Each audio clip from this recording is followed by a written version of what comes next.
فوكاتشيا والخبز الايطالي. غنحتاجو 420 مليلتر ديال الماء اللي يكون شويه دافي. غادي نضيفو عليه معلقه كبيره د خميره الخبز، معلقه صغيره ديال الملحه، معلقه كبيره ديال الزيت، معلقه كبيره ديال العسل. غنحركو بالسباتولا بحال هكا. نديرو نص كيلو ديال الدقيق، نجمعوها نخليوها ترتاح 10 دقائق بالاستعانه بالماء. كنجمعوا لها الجوانب ديالها بحال هكا. نرجعوا نغطيوها ونخليوها 10 دقائق اخرى. هنا شفتوا بدات تخمر، كنجمعوها عاوتاني نجمعوا لها الجوانب ديالها. نديروا شويه زيت الزيتون ونجمعوها نخليوها ترتاح ليله كامله او نهار كامل. شفتوا كي رجعت. غنديروا جيت باستعانه بالزيت. غادي نديروا صفيحه ديال الفرن، نديروا فيها ورق الطاي ونسرحوا العجينه بحال هكا، نخليوها ترتاح جوج سوايع.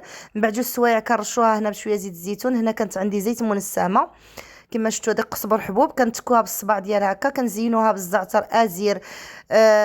تقدروا ديروا طوماط سوريز، زيتون خضر وكحل، وكندخلوها للفرن الطوب وبالصحه والراحه.